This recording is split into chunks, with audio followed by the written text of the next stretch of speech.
तो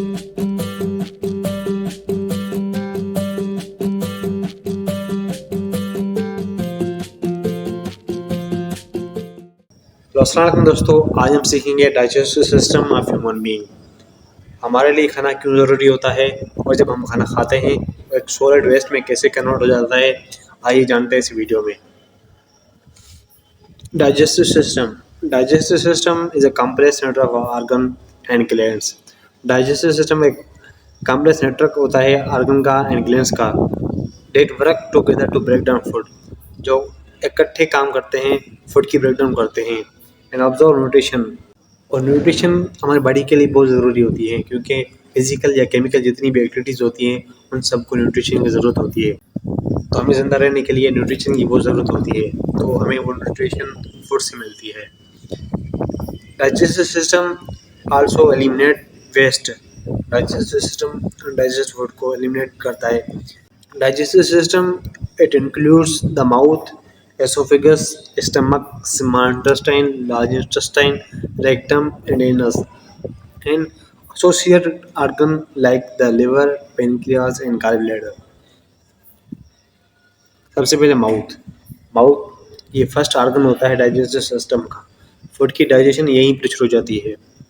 जब भी हम खाना खाते हैं तो माउथ में मौजूद teeth, tongue and salivary glands, teeth food की ब्रेक डाउन करते हैं एंड टंग सलाइवरी ग्लैंड से निकला हुआ सलाइवा को मिक्स करती है फूड के साथ।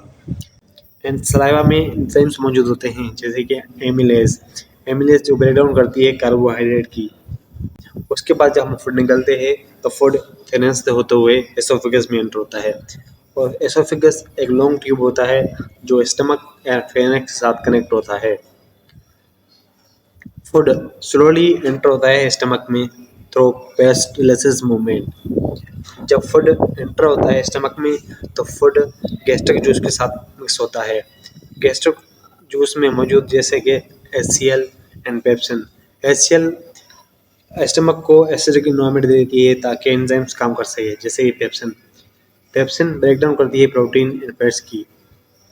जब फूड गैस्ट्रिक जूस के साथ मिक्स हो जाता है तो एक सेमी लिक्विड में कन्वर्ट हो जाता है जिसे हम काइम कहते हैं, और उसके बाद काइम एंटर होता है स्मॉल इंटेस्टाइन में, और स्मॉल इंटेस्टाइन में पैनक्रियास से निकला हुआ पैनक्रियाटिक जूस मिक्स हो जाता है फूड के साथ। पैनक्रियाटिक जूस में मौजूद होते हैं एंजाइम्स जो ब्रेक डाउन करते हैं शुगर, फैट्स एंड प्रोटीन के। During digestion pancreas release hormone into the bloodstream also. These chemical messenger help regulate blood sugar. Then उसके बाद लिवर भी अहम रोल अदा करता है डाइजेस्टिव सिस्टम में। लिवर एक लार्जेस्ट ऑर्गन होता है हमारी बॉडी का। लिवर का फंक्शन होता है बाइल को प्रोड्यूस करना, वो बाइल फैट्स की डाइजेशन करता है। उसके बाद गॉल ब्लैडर भी अहम रोल अदा करता है डाइजेस्टिव सिस्टम में। गॉल ब्लैडर एक स्मॉल पीर शेप्ड ऑर्गन होता है जो लिवर के नीचे प्रेजेंट होता है। गॉल ब्लैडर का प्राइमरी फंक्शन होता है बाइल को स्टोर करना। बाइल एक stick yellow green digestive fluid होता है जो स्टोर होता है गॉल ब्लैडर में। इसका प्राइमरी फंक्शन होता है break down the fats into the fatty acid during digestion. जब काइम एंटर होता है स्मॉल इंटेस्टाइन में तो पेनक्रियास से निकला हुआ पैनक्रियाटिक जूस एंड लिवर से निकला हुआ बाइल मिक्स हो जाता है फूड के साथ। स्मॉल इंटेस्टाइन में मोस्टली न्यूट्रिशन की ऑब्जर्वेशन होती है। Enzymes from the pancreas and bile from the liver adding to the food जो कार्बोहाइड्रेट, प्रोटीन एंड फैट्स की ब्रेक डाउन करते हैं। और स्मॉल इंटेस्टाइन की लाइनिंग में विलाई एंड माइक्रोविलाई मौजूद होते हैं जो न्यूट्रिशन की ऑब्जर्वेशन करते हैं। फूड स्मॉल इंटेस्टाइन से होते हुए एंटर होता है लार्ज इंटेस्टाइन में। लार्ज इंटेस्टाइन में अनडाइजेस्टेड फूड से वाटर इलेक्ट्रोलाइट्स की ऑब्जर्वेशन होती है एंड रिमेनिंग मटेरियल को हम स्टूल कहते हैं या फीसेस कहते हैं। वो स्टूल वो फीसेस रेक्टम में स्टोर होता है जब तक हमारी बॉडी उसको एलिमिनेट नहीं करती। जब हमारी बॉडी स्टूल को एलिमिनेशन करती है तो स्टूल एनस से एलिमिनेट होता है, और एनस फूड वेस्ट का एग्जिट पॉइंट होता है।